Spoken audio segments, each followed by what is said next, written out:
정문 교수님은 이제 한국의 차문화사 자료를 집대성해가지고 한국의 다서를 출간하셨는데요. 이제 차에서도 다사는 이제 이게 차에 대한 책이 이제 이렇게 두 권, 차문화도 있고, 이제 저는 이제 이 책을 읽어봤는데 한국의 다서 아주 뭐 심도 있게 차 자료들을 전부 다 모아가지고 이렇게 이제 써주셨는데요. 그 이제 차에서도 다사는 이제 차문화를 부흥시키는데 가장 결정적인 역할을 했다고 하는데요. 통상 양반들이 이제 보통 잘못하면 뭐 주색잡기에 빠지고 술을 즐기기 쉬운데 다사는 이런 이제 차가 이제 정신을 지금 오늘 또 우리 정민 교수님께서 여기 딱 오니까 차를 지금 주셔서 너무 좋은데 차 마시면서 지금 하고 있으니까 좋은데요. 그 다사도 이렇게 차를 정신을 깨우는 차에 심취한 것을 보면은 워낙 공부인의 특성이 딱 이렇게 거기서도 보이는 것 같은데요. 한국의 차문화사 자료를 정리하면서 가장 인상적인 차에 대한 책은 어떤 것인지요? 그 차를 우리나라 이제 문화사에서 사실은 조선 전기 이후로 차문화가 그냥 그대로 급전직하거든요. 예, 예. 그래서 임진왜란 때 뭐 이여송 같은 사람이 와가지고 남한에 가 보니까 아, 차가 좋은 게 나던데 왜 조선 차 안 마시죠? 이렇게 이제 선조한테 묻거든요. 그러니까 선조가 우리는 원래 차 별로 안 좋아해요. 이렇게 이제 말하고 말아요. 근데 이게 이렇게 해가지고 무역하고 하면 굉장히 돈도 많이 벌고 좋을 텐데 왜 하는지 이해가 안 된다고. 이렇게 좋은 차를 놔둡니까? 이렇게 이제 말했을 정도로 차문화가 이제 완전히 무너졌는데 이 차문화를 다시 호명해서 세운 사람이 다산 정약용이에요. 이게 이제 왜 그러냐면 다산이 이제 강진에 이제 귀향을 가가지고 차 나무가 자생한 거를 이제 보게 되는 거죠. 근데 이제 차는 지금 우리가 이제 워낙 커피에 노출되어 있는 상태라 이 차가 주는 각성 효과에 대해서 어떤 체감이 없어요. 지금도 뭐 커피 맨날 마시면 커피가 더 강렬하니까 이제 그런 각성 효과가 있지만 조선시대 사람들이 이 차를 마셨을 때 이 각성 효과라는 거는 이게 어마어마했던 거거든요. 그러니까 맨날 꾸벅꾸벅 졸던 애들 차만 먹으면 정신이 바짝 들어오고 밤에 잠이 안 오고 여자들이 길섬하다가 그냥 꾸벅꾸벅 졸던 애들이 이걸만 먹으면 그냥 정신이 바짝 든단 말이에요. 그러니까 특히 공부하는 사람에게 차는 필수적이다. 거의 요즘에 총명탕 비슷한 그런 거죠. 그 각성. 예. 그리고 아까 이제 다산이 그 많은 작업을 할 수 있었던 것도 사실은 이 차의 영향도 있는 거죠. 그래서 이 차를 이렇게 체험하면서 다산은 서울 시절부터 차를 마셨습니다. 근데 그 당시 얘네들이 마시던 차는 전부 중국에서 수입되어 오는 차들이었네요. 중국에 사신 갔다가 이제 선물을 받아오거나 좀 사가지고 와서 마시는 건데 이게 무슨 마시는 법도 제대로 모르고 엉망이니까 맛이 안 나거든요. 그러다가 이제 다산이 내려와서 강진 지역에서 떡차를 발견해요.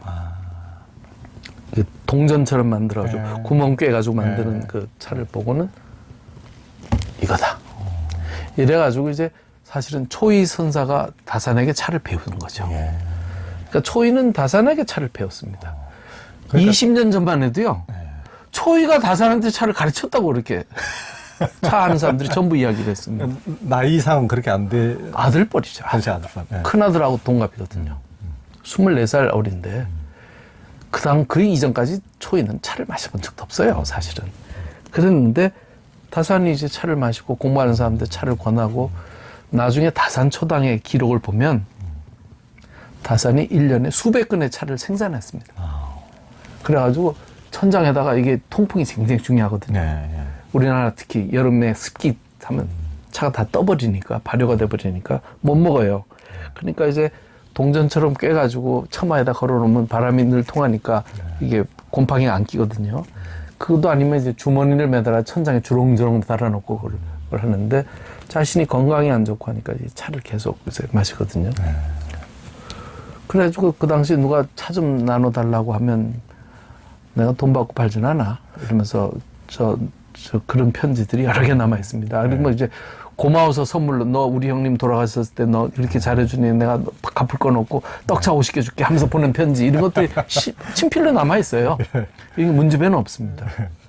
그래서 이제 초이한테 그 차가 넘어가고 그 강진 지역에 이제 차 문화가 막 이제 커지는 거죠. 예. 그런 면에서 볼 때 우리 차 문화에 말하자면 새로운 중흥의 깃발을 세운 것은 뭐 명명백백하게 다산이죠. 초이는 그 밑에서 이제 우뚝하게 솟은 하나의 봉우리인 거죠. 그러니까 차의 한국의 초조를 그러면 초이가 아니고 다산이라고 해야 되겠네요. 다산이죠. 다산이죠. 그리고 이제 그것을 이제 초이차가 왜 유명해졌냐면 서울에 소개가 돼가지고 추사가 완전히 그냥 초이차 해가지고 그냥 매니아가 됐거든요.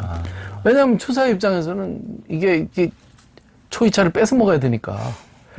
그 수십 통의 편지를 남겨가지고 야 차 좀 보내라 너만 먹고 나한테 안 보낼 수가 있냐 하면서 지난번에 보낸 거는 코딱지만큼 보냈으니까 이거 가지고는 내가 성이 안 찬다 필요하면 내가 돈을 주마 이러면서 이제 쓴 편지가 수십 통이에요.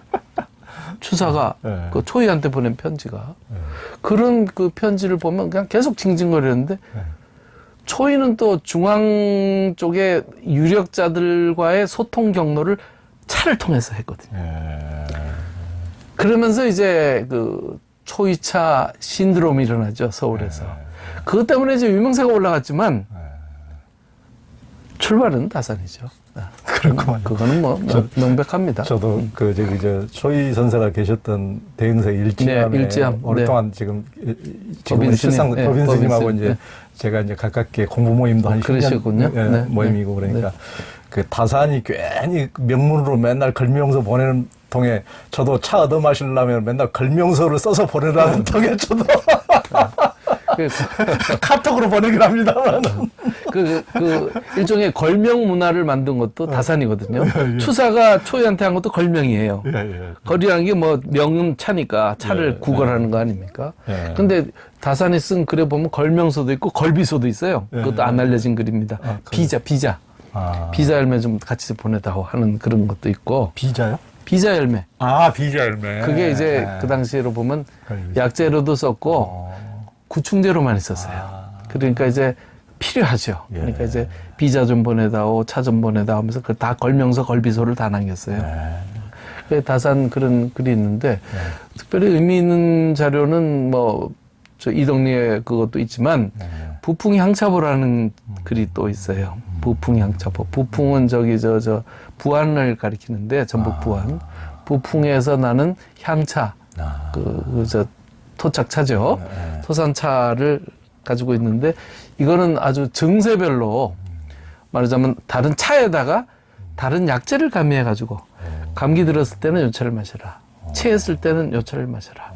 뭐 할 때는 뭐 이렇게 증세별로 약재를 가미해 가지고 만든 차가 있어요. 그게 이제 그 부풍 향차보라고 이제 그게 이제 다산보다 한 50년 앞선 차서가 있죠.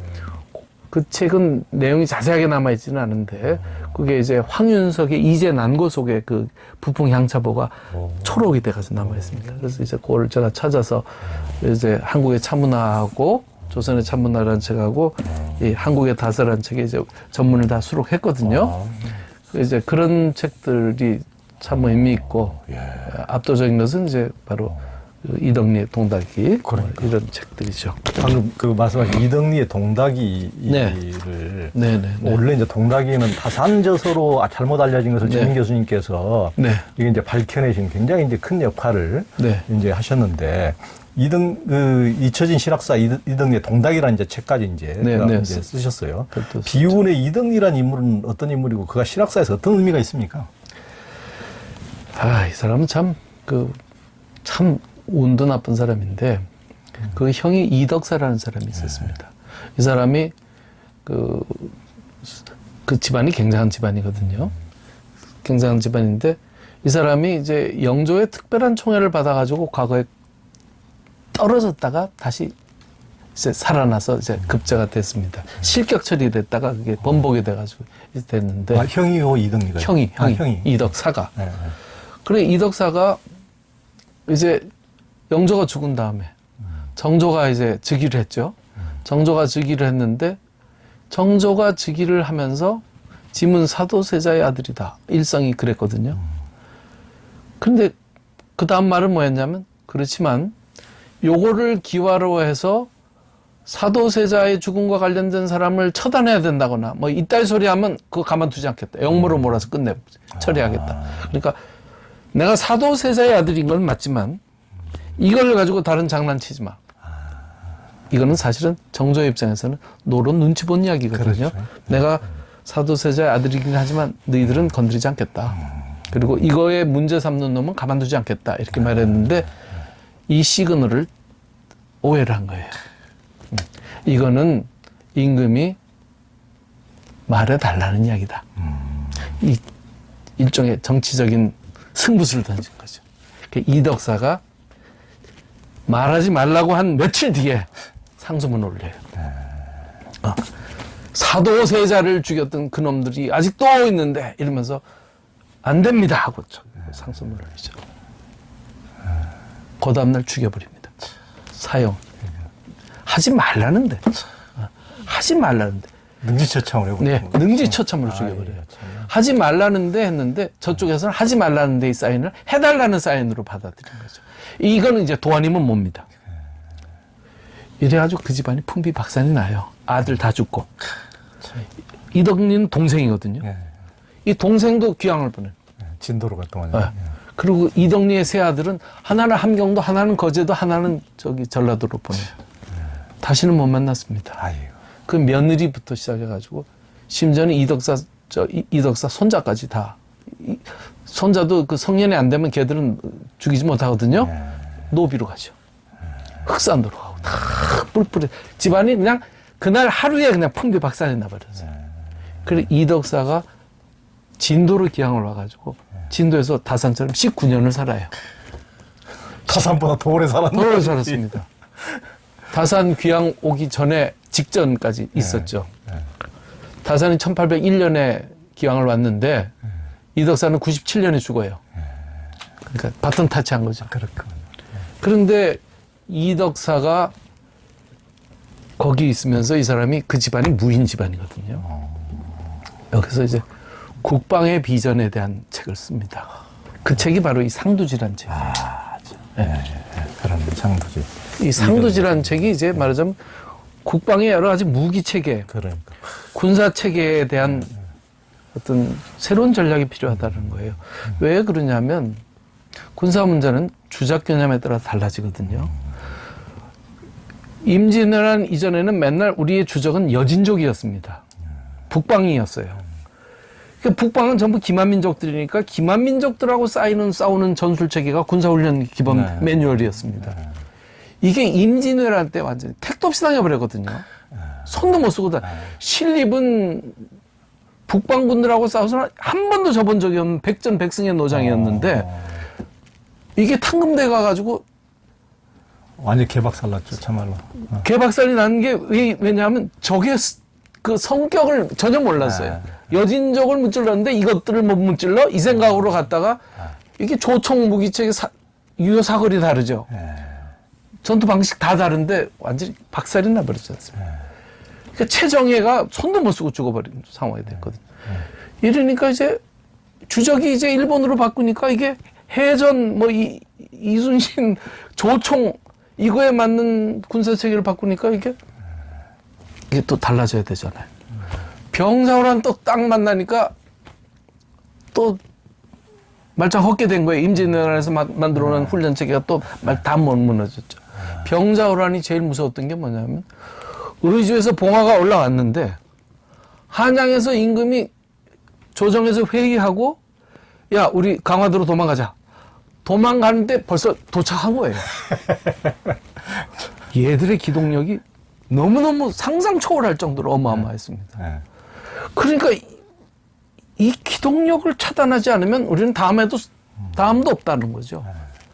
그래가지고 결국 남한산성으로 하지 않습니까? 이걸 못 가고 일로 간 거예요. 그렇죠. 이러니까 이 상두지는 뭐냐면 북방에서 내려오는 기병을 어떻게 중간에 차단하고 진격을 지연시키면서 이것들을 차단하는 시스템을 구축할 것인가. 이 문제입니다. 이 체계, 그 군사 보고서입니다. 무기 체계는 어떻게 만들고 이제 그런 건데 이거를 그 진도의 골방 안에서 귀뚜라미 소리를 들어가면서 이거를 십몇 년 동안 썼어요. 자기 집안인 책들 다 가져와가지고 썼습니다. 썼는데 이걸 보고서를 올리려고 하니까 야, 그 돈이 어디 있냐? 재원이 없잖아. 그래서 쓴 것이 동닭입니다. 차를 팔아서 재원 마련할 수 있습니다. 왜? 차무역하면 되죠. 왜? 조선은 차를 잡초 취급하는 나라니까. 차를 안 마시는 나라니까. 이게 신라 때부터 자라왔던 고려 때 야생했던 차들이 차밭이 그대로 있어요. 차밭은 아니지만 야생차들이 전라도 가면 지금도 도처에 있거든요. 그게 오늘날은 이제 차밭으로 개발이 됐지만 다산이 가보니까 전부 차밭이고 이동리도 마찬가지죠. 이걸 다 보니까 차밭인데 우리는 아무도 안 마시니까. 근데 이게 뭐냐면 남방 중국의 차 산지는 전부 남방이잖아요. 강남이잖아요. 이 강남에 있는 차를 제일 주 소비지는 뭐냐면 몽골이에요. 북방 민족입니다. 왜냐하면 유목 민족들은 전부 밀크만 치즈만 먹으니까 얘들이 전부 혈관계통 질환으로 다 죽어요. 그러니까 차를 마셔야만 그렇죠. 노폐물을 씻어내 주니까 얘들은 차에는 얘들한테는 목숨하고 관련되는 물건이에요. 그러니까 북방 애들이 말을 안 들으면 당나라 때부터 그랬거든요. 너희 차 안 준다. 그러면 잘못했어요. 그랬거든요. 이게 이제 차마 고도예요. 차와 말을 바꾸는 무역노. 이게 어마어마한 이 수송 비용이 천산산맥을 넘어야 되는 거니까. 말도 못하는 물리 비용이 드는 거예요. 그러니까 산지에서 만드는 차 비용은 요만큼인데 도착하면 차값이 이렇게 뛰는 거죠. 그러니까 이동리가 뭐라고 말했냐면 조선에서 차를 만들면 의주에다 갖다 팔면 그냥 바로 걔들이 바로 하면 걔들이 바로 사면 된다. 제일 소비가 많은 데가 바로 의주 넘어 있는 사는 애들인데 우리는 물류 비용도 안 들잖아. 근데 강남에서 그냥 이건 말도 안 되는 비용이니까. 왜냐하면 이제 이동리가 그 당시에 나와 있는 표류선에서 나온 차 무역선에서 이 상표 차 통이 나왔는데 거기서 가격표가 붙어 있는 걸 보고 놀란 거예요. 아니 이게 이렇게 비싸단 말이야? 그럼 조선에서 나가면 그 5분의 1 가격이면 의주 가서 파는데 차 무역을 하자. 근데 차 무역은 어떻게 하느냐? 서울의 양령시에 있는 애들을 데리고 와가지고 한 150명 차출해가지고 봄에 차 따는 계절에 각 지역별로 차나무가 있는 지역에 다 배치. 너는 무슨 군, 너는 무슨 면, 뭐 이렇게 해가지고 배치를 해가지고 중앙에서 관리를 하는 사람을 또 가지고 얘들이 가가지고 그 당시는 농번기가 아니잖아요. 차철은 농사가 시작되지 않은 철이니까 농한기니까 얘들을 불러가지고 농민들을 해가지고 차를 따와라.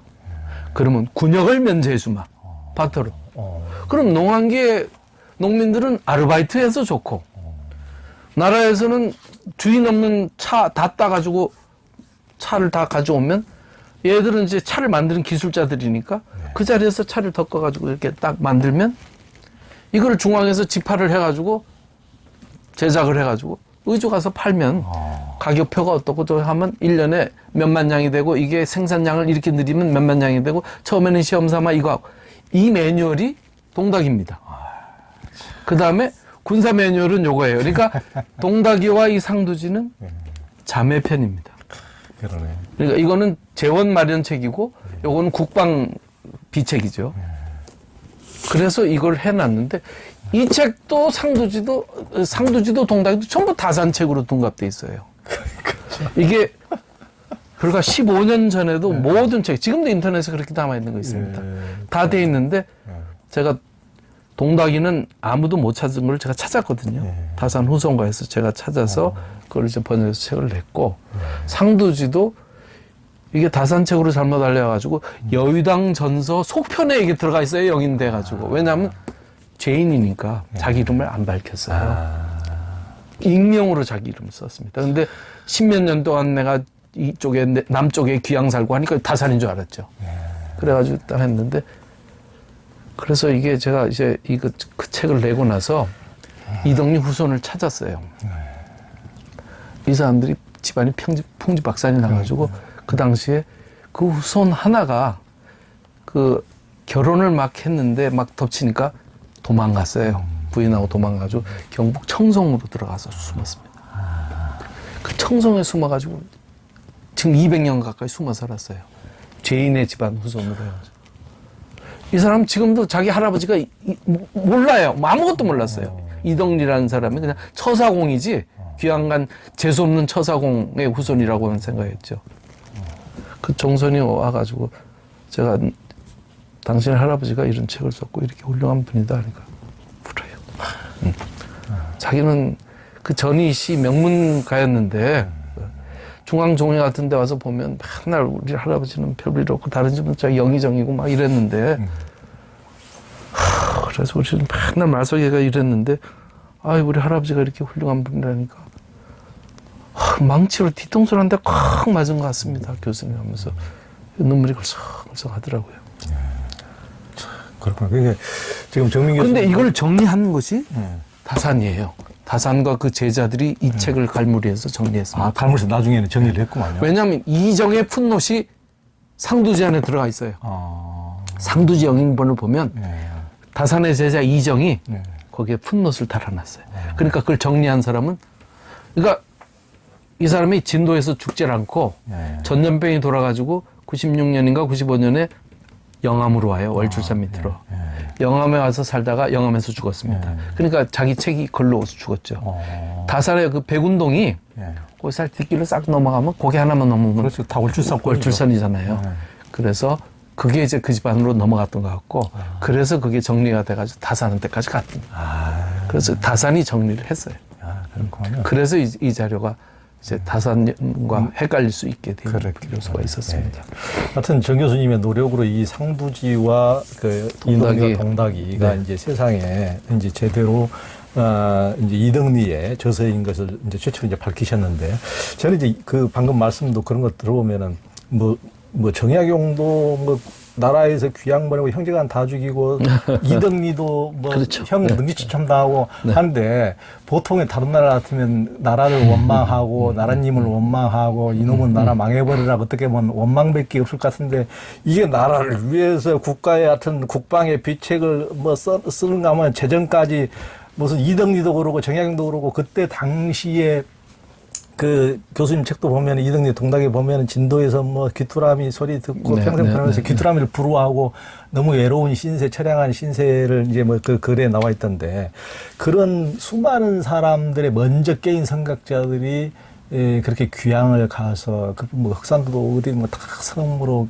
귀향 가서 그 사람들의 어떤 심리 세계, 정신 세계 이건 어땠을까 그게 궁금하고 그런데도 그렇게 왜 이렇게 나라를 위해서 이렇게 왜 이렇게 끝까지 일했을까? 그건 어디서 나온 걸까? 원망하지도 않고 어떻습니까? 그 사실은 뭐 다산의 귀향은 조선 학술계의 축복이죠. 어떻게 보면 그렇죠? 조선 학술계로서는 뭐 축복이 내린 것과 비슷한 결과를 가져왔죠. 결과적으로 볼 때. 만일 다산이 귀향을 가지 않고 중앙정계에 있었으면 5년 이내에 사형당해 죽었을 겁니다. 서학으로 몰려.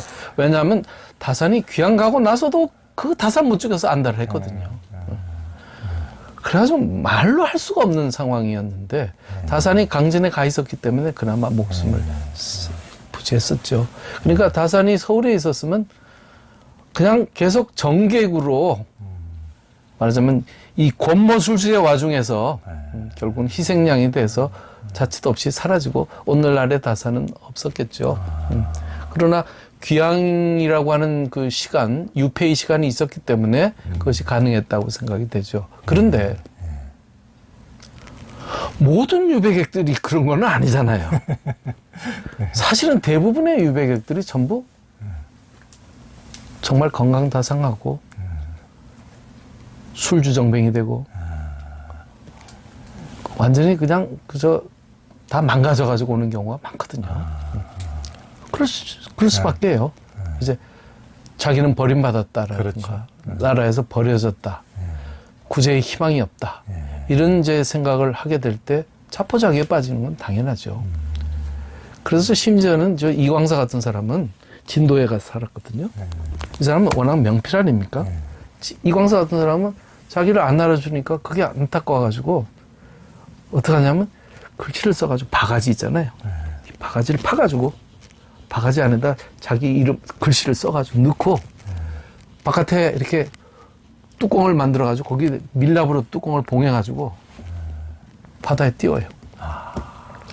흘러 중국에 가서 닿으면 조선에서 이광사라는 사내가 살다가 갔다는 것을 알겠지? 이게 참 불쌍한 이야기죠. 그렇게라도 자기 존재를 증명하고 싶었던 겁니다. 그러면 이 상두지나 다산의 경세유포나 이런 것들은 왜 그러냐? 이것도 일종의 자기 존재 증명입니다. 말하자면 내가 국가를 위해서 아직도 이렇게 위국 헌신의 마음이 있고 제가 이런 제안을 하는데 이 제안이 받아들일만 하면 채택해 주세요. 그리고 저 좀 용서해 주시고 그렇지 않으면 내 운명이다. 그러나 내가 가지고 있는 사유를 밝히기는 해야겠다. 그러면서도 자기 이름도 밝히지 못하고 쓴 거죠. 다산도 그렇습니다. 그러나 열이면 9은 전부 자포자기에 빠져가지고 술 먹고 뭐 이렇게 가지고 완전히 그냥 거의 폐인되다시피 하고 결국은 거기서 죽거나 이동리도 거기서 죽었거든요. 무덤도 없어요. 그래가지고 이제 나중에 이제 왔는데 이덕리의 무덤이라는 데를 파보니까 이거 하나 나왔어요. 험이었죠. 함의공원이. 네. 제사 지낸 제기 하나만 나왔어요. 그 후손이 그걸 들고 왔더라고요. 교수님 보시라고 보여드린다고 그걸 들고 와서 그 우는데 참 내가 마음이 참 안 좋았습니다. 그렇군요. 정민 교수님이 이제 전남 강진 백운동 별서정원 정말 저도 가보고 너무 아름다운 정원. 다녀오셨어요? 예. 그렇지 않아도 교수님 책에도 백운동 별서 정원에도 나와 있던데 지금 지키고 있는 그 이승현이라는 분이 몇 년 전에 제가 소설가 조정래 선생님이 그 마지막에 이제 인도에 관한 소설을 죽기 전에 쓰고 싶다고 인도 이제 불교 성지 순례를 하고 싶은데 그것을 같이 갔다고 그걸 그걸 가이드를 좀 안내를 저보고 해달라 그래가지고 이제 한겨레 신문사에서 사람을 모객해서 조정래 선생님 이름을 내세우고 모객해서 이제 제가 10몇 일 동안 이제 그 가이드를 했는데 제가 예전에 20년 전에 인도를 1년 동안 휴직하고 순례한 적이 있거든요. 순례한 적이 있어서 이제 그걸 가이드를 했는데 그때 이승현 선생님이 같이 참여를 했어요. 그래가지고 백운동 별서 수첩까지 가져왔다 첩까지 이렇게 딱 가져와서 이렇게 선생님한테도 백운첩 보여주시고 이제 하시더라고요. 그래서 이제 나중에 백운동 별서도 가보고 했는데 그걸 또 어떻게 또 정 교수님이 책으로 아예 백운동 별서의 한 권을 또 쓰시고 이제 백운동 별서정은 우리나라 대표적인 전통 원림이고 매년 100만 명이 찾는다는 화순의 이제 소세원 이상의 담양 소세원 이상의 가치가 있다고 하셨는데 특히 유산곡수 그 계곡이 빛나는 존재라고 표현하셨는데 그 이유가 있습니까?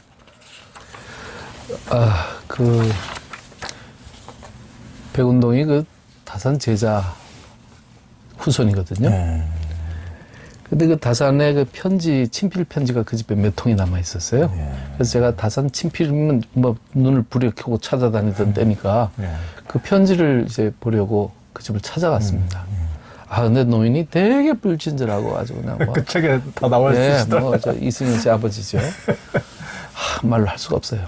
그런데 처음에 그 집을 물어물어 찾아갔는데 폐허예요. 2007년입니다. 아무것도 없어요. 그때까지도 그랬구만요. 그럼요. 뭐 유산곡수가 뭐 흔적만 있지 땅에 다 매몰돼 있고 그 다음에 대문 그쪽 담벼락은 하나도 없고 벽체는 하나도 없고 그 다음에 그 화계 꽃계단 부분 있잖아요. 그 부분은 뼈에 막 묻혀 있고 그 화계 계단 부분은 그 돌이 무너지고 해가지고 흔적만 이렇게 이게 화개였나 보다 남아있지. 그 다음에 중간에 있는 집도 없었고, 그 위에는 그 본체 자리에는 유교사변 이후에 지은 그 적산가옥 같은 그런 건물이 하나 있었던 것 뿐이에요. 아무것도 없었습니다. 네. 정선대 위에도 아무것도 없었고, 정말 아무것도 없었어요. 그리고 다 매몰된 유상곡스 흔적만 이렇게 남아있었던 거죠. 저는 그 집에 그냥 그 글씨 보러 간 거죠. 그 집에서 동닭이가 나왔어요. 그 집에서 그것도 참 그 사연이 긴데 너무너무 불친절하고 뭐 말로 할 수가 없어요. 말을 못 붙이겠어요. 아주 찬바람이 쌩쌩 부는데 그 전직 전임 군수가 부탁을 해놓으니까 마지못해 이제 보여주는 건데 그러다가 이제 노인이 뭘 편지 좀 볼 수 있습니까? 그러니까 그러더니 이제 방에서 안쪽으로 들어가서 다락을 열고 이제 꺼내시더라고요. 그 사이에 이제 이렇게 보니까 벽에 그 선대에 편지도 이렇게 액자로 족자로 만들어 놓고 해서 이러고 보니까 그것도 못마땅한 거예요. 자꾸 저놈이 뭘 훔쳐가려고 저러나 싶은 표정으로.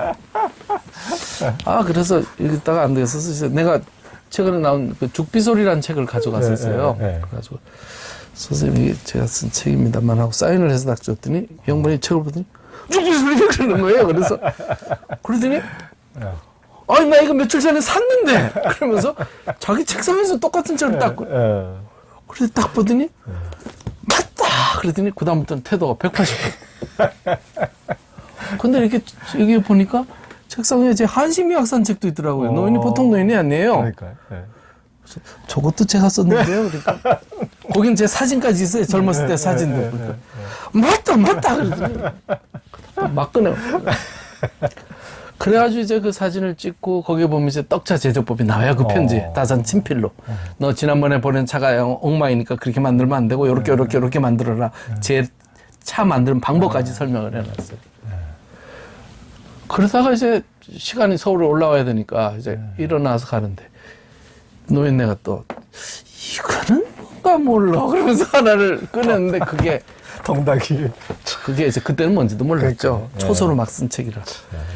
그래서 복사를 하나를 받아가지고 서울에 올라와서 보니까 그게 동닭이에요. 근데 이 노인이 이거를 본인도 이게 차와 관련되는 건 줄 알고 지난 10여 년 동안 이걸 복사해가지고 알만한 사람 오면 그렇게 물어보고 주고 했는데 한 사람도 대답을 해준 사람이 없었어요. 이게 뭔지를. 그래가지고 제가 전화를 해가지고 이게 동닭이 같으니까 거기다 그렇게 두시면 안 됩니다. 그래가지고 이제 다시 내려가서 이제 자료를 찾고 이제 보고 하다가 다산에 백운첩이라는 게 있거든요. 그걸 보고 보니까 다산이 백운동에 대해서 시를 이렇게 많이 썼는데 이 공간이 이렇게 폐허로 있을 공간이 아니잖아요. 그래서 제가 이제 노인한테 약속을 했죠. 제가 꼭 백운동에 대해서 글을 한번 쓰겠습니다.